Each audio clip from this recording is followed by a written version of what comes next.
estarán de acuerdo conmigo que todo impuesto elevado es un robo.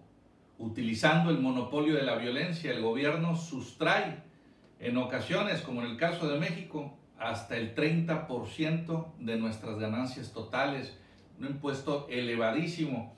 En el proyecto libertario, nuestra propuesta es que no paguemos más del 10% sobre los ingresos totales de una persona física, una persona moral.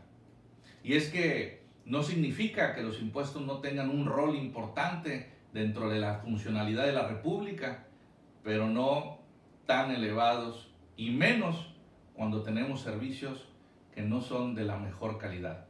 Aunado a este concepto general, hay una propuesta de 4 principios fundamentales que ayudarán a nuestra propuesta impositiva.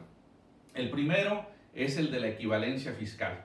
Esto es que las comunidades que quieran tener, por ejemplo, un centro deportivo, ellos asuman el gasto de ese centro deportivo, pero después ellos puedan buscar la manera de encontrar la rentabilidad para que ese dinero sea devuelto y que todos sean beneficiados de esa participación en conjunto, colectiva. El otro principio es la simplificación. En una estructura normativa como la nuestra, donde las misceláneas fiscales en ocasiones ni los mismos abogados fiscalistas las entienden, es importante la simplificación para que sepamos con 2 o 3 pasos poder pagar nuestros impuestos del 10%. El otro principio es el de la simetría. Esto es que en la generalidad del cobro de los impuestos sea igual para todos, que no haya preferencias para nadie y regímenes especiales, que no exista desigualdad en el trato para todos. Y el otro principio, que es el de no pago de la doble tributación. Esto es la renta que ya fue grabada, que se grabe una sola vez, que no exista la doble tributación, que es otro de los males que tenemos en nuestro país. Entonces, esto nos permitirá tener un régimen tributario que nos pueda ir por la ruta, que nos lleve a la ruta de la prosperidad. No hay que olvidar que en Occidente, de 1820 a 1913, tuvimos bajos impuestos. ¿Dónde se empezaron a elevar los impuestos? Después de 2 guerras mundiales, en el siglo XX, ahí tomamos la ruta del estatismo. Y esto es lo que nos ha llevado a tener impuestos demasiado elevados. En el caso de países como Estados Unidos, la sociedad pagaba no más de un 10% precisamente, y hoy en los Estados Unidos se llega a pagar incluso hasta un 40% sobre las ganancias totales. Esto nos habla de que los países de Occidente, por las conflagraciones y las economías imperiales, han tomado esa ruta de cobrar al contribuyente, siempre. Ahora, alguien me comentaba en alguna ocasión, sí, pero los impuestos son para el gasto social, hospitales, aeropuertos, escuelas. Pero yo pensaba, sobre todo, en los gastos asistenciales, en programas, por ejemplo, como Oportunidades.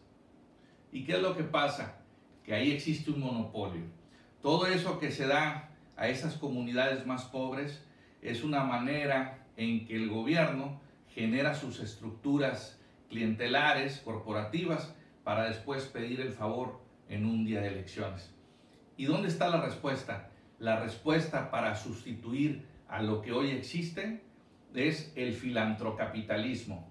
Esto es, que tengamos organizaciones no gubernamentales, fundaciones, asociaciones civiles, que representen una manera en que el empresario o la empresa o la persona pueda colaborar con sus ganancias solidariamente, fraternalmente con los demás y quitarle ese monopolio al Estado, el monopolio que hoy ostenta y que es el producto de una corrupción demasiado elevada en nuestro país. Esa es la respuesta, el filantrocapitalismo. Y les doy un dato muy concreto.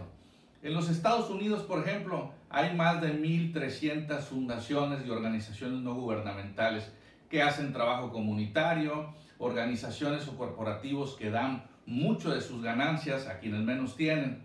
En México apenas ya existen 400 fundaciones con todas las categorías que puede dar la Secretaría de Hacienda y que son las que pueden participar y recibir donativos de todo tipo. Entonces, ahí tenemos también una asimetría. El proyecto nuestro pretende ir colocando las piezas necesarias para que entendamos con toda claridad cuál es el camino de la prosperidad. Por eso, aquí estamos, seguiremos comentando sobre cuáles son las diferentes rutas y poner cada propuesta en su lugar, porque no queremos que esta cruzada y estas ideas que ponemos en la mesa sean únicamente para hablar de lugares comunes. Las propuestas, el proyecto es lo más importante.